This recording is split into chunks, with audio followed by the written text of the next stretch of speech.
Fala, turma, o vídeo de hoje a gente vai comentar sobre um dos temas que eu acho que são um dos mais polêmicos aí também, quando a gente fala de aquisição de dispositivos para escolas, quando a gente quer atender a internet dentro de uma escola, que são os roteadores e os repetidores. Não é isso, Rosalvo? É isso. Temos hoje uma demanda muito grande de conectividade nas escolas e tratar da escolha entre repetidor e roteador é o que nós vamos tratar aqui hoje. Então, a gente sabe que, na verdade, é uma necessidade de escolher um dispositivo, mas eu não posso, gente, quando eu diretor, muitas vezes ali eu tenho um recurso para comprar, tal, ou eu, gestor municipal, que talvez não tenha tanta proximidade com tecnologia, pensar em como eu vou comprar um produto de internet, de conectividade, como eu pensaria se eu fosse fazer isso dentro da minha casa, né? Então, desde a parte de quantidade de dispositivos que eu vou ter, lógico, é muito diferente. Na sua casa você vai ter lá o seu celular, da sua esposa, do seu filho, uns 3, 4 dispositivos móveis, talvez mais uma TV, 1 ou 2 computadores, um tablet no máximo, mas eu não vou ter mais do que 10 dispositivos numa casa. Numa escola, se eu tô falando pelo menos ali de um laboratório móvel, que é o padrão do MEC, eu já vou ter de cara 25 dispositivos conectados em um único link, né? E aí muda todo o cenário, né, Rosalvo? Muda completamente. Quando a gente fala de a diferença entre residencial e a diferença da parte técnica da empresa, da escola, que é uma área comercial, o dispositivo já muda, né? O roteador em si é o nome dado para um dispositivo que faz a distribuição da conectividade. Ele faz a gerência da conectividade, a parte de comunicação interna com a externa. Essa é a função do roteador. Ele vai trabalhar com a distribuição da internet. Essas anteninhas que a gente vê aí, ela foi agregada ao roteador porque chegou o momento que o celular tinha um Wi-Fi, os computadores com Wi-Fi, então eu estou usando uma rede sem fio. Mas o roteador em si não tem nada a ver com a distribuição Wi-Fi. A função roteador não é distribuição Wi-Fi. Ou seja, do jeito que eu uso na minha casa, que eu me conecto o meu celular diretamente ao meu roteador, eu não devo fazer isso numa escola. Não deve fazer porque aquele roteador residencial que é vendido, que é entregue como comodato pelas empresas, aquele modelo de roteador, ele trabalha para um nicho fechado, como você falou, para um grupo de pequenos equipamentos. Quando eu começo a trabalhar com muitos equipamentos, além da expansão de sinal dele não ser muito boa, ele também não consegue fazer uma gerência completa quando eu tenho 50, 60 dispositivos. Eu não são só dispositivos móveis, eu tenho impressoras, eu tenho os computadores administrativos, eu tenho o celular dos servidores que estão conectados.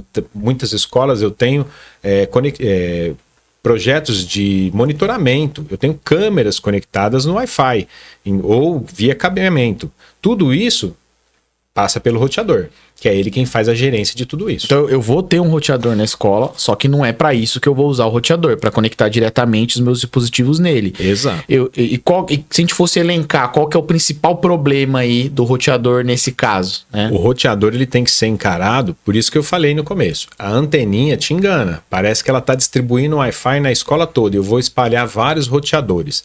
Não é a solução ideal, né? Primeiro que o roteador ele é alimentado por energia elétrica. Então, quando eu levo um roteador para fazer isso, eu tenho que levar um ponto de conectividade de energia em cada lugar que eu instalar o roteador. Outro problema é que eu tenho modelos de roteador que me permite fazer esse movimento de mesh ou fazer um modo bridge, que a gente fala. Ele vai distribuindo de ponto em ponto. Ele pode funcionar para fazer essa função? Pode. Só que normalmente quando a gente usa isso é porque eu estou tentando economizar na infraestrutura. Então eu faço ele ligado em série. De um roteador passa para o outro, que passa para o outro. Se um desses equipamentos se perder na configuração ou der um problema, todo o resto da minha rede cai. Então eu vou ter um problema ali de distribuição dentro da unidade. Para fazer uma rede muito grande ou que eu tenha mais de um dispositivo, um acaba dependendo do outro. Exato. Né? E você falou num ponto aí que aí eu acho que é muito crítico quando eu sou ali um diretor, muitas vezes eu lidando com o PIEC, né? Ou ser uma escola que tenha que usar mais de um dispositivo, tem um recurso apertado e eu quero economizar. Talvez a primeira solução de mercado que a gente pensa é justamente o repetidor, que é muito baratinho. Eu vou ali em qualquer lojinha, hoje em dia, né, eu encontro lá um repetidor por 70, 80, 90 reais e aparentemente funciona. Eu coloco lá na tomada, aperto o botãozinho, ele já configura automático e eu vejo minha rede espalhada. Por que eu não posso usar isso aí, Rosalvo? Perfeito. Ele é barato e ele é fácil de se usar. É aparentemente uma excelente solução. O que eu vou ter de problema para ele? A função do repetidor, ele busca o sinal via Wi-Fi, então eu preciso simplesmente ter uma tomada de alimentação de energia. Então, ele busca o sinal Wi-Fi e distribui o sinal Wi-Fi dentro da área de abrangência dele. Primeiro ponto importante para esse repetidor. Ele tem que ter uma proximidade para poder enxergar esse sinal e o próximo repetidor ou equipamento também tem que estar numa proximidade para ele poder entregar o sinal. Então, eu tenho uma área muito restrita de atendimento dele. Ele não é um equipamento para grandes áreas, para grande densidade de conexões, né? Porque ele tem que conectar o que ele recebe e tem que conectar o que ele envia. Então, eu tenho uma perda de performance muito grande nisso aí. A qualidade do sinal, a velocidade do sinal não vai chegar na ponta do que você está contratando. Eu até enxergo ali o sinal, mas ele não vai ter a mesma velocidade, a mesma qualidade, latência, ele não consegue manter isso, né? De forma alguma. Então acho que quando a gente fala, né, de repetidor, surge principalmente a dúvida, né, Rosalvo? Porque acho que alguém aí já pode ter passado por um momento como esse. Você vai lá, contrata lá uma Vivo, uma Claro, operadora que seja, e ela mesma te oferece um aparelho como esse, né? Sim. E aí então, tipo, surge né, na nossa cabeça aqui uma ideia que isso deva ser uma coisa positiva, deve funcionar, né? Exatamente. A venda desse produto é muito boa para a área residencial. Quando eu falo desse produto residencial, ele me atende bem. Eu estou falando de 3 celulares, 2 notebooks, talvez uma TV, no máximo. Então, o número de dispositivos é muito pequeno e o ambiente é muito mais restrito. Estou falando, às vezes, de uma casa ou um apartamento. Agora, quando eu falo de escola, eu falo de algo de 2, 3 pavimentos, eu falo de ambientes que, no mínimo, eu tenho ali 49 metros quadrados, que é uma sala de aula padrão para 35 alunos, né? Então, tendo essa dimensão toda, 10 salas, 15 salas, pátio, mais de 100 metros, eu teria que ter uma quantidade de dispositivos como essa muito grande, né? A viabilidade financeira pode atrair, só que quando eu vou fazer essa conexão, eu tenho ali o problema do alcance dele, porque ele é restrito, ele tem um alcance, vamos dizer, de 50 a 60 metros, que é o que ele promete, né? Dependendo do modelo ou marca, só que eu tenho que lembrar que ele tem que estar a 50, 60 metros para eu enxergar quem está distribuindo. E o próximo também tem que estar a 50, 60 metros daquele segundo, que aí é onde eu tenho o problema de fazer exatamente essa malha, né? Que é o modelo mesh.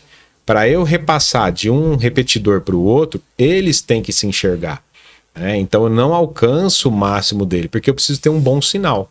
Então eu vou sempre encurtar essa distância.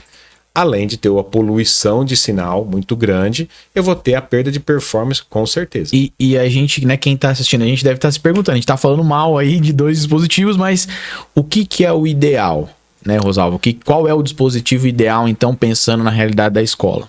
O ideal é ter um dispositivo que foi desenvolvido para essa finalidade. E aí a gente fala do ponto de acesso ou access point, ou o famoso AP, né? O ponto de acesso, ele é um dispositivo que foi construído para ser um distribuidor.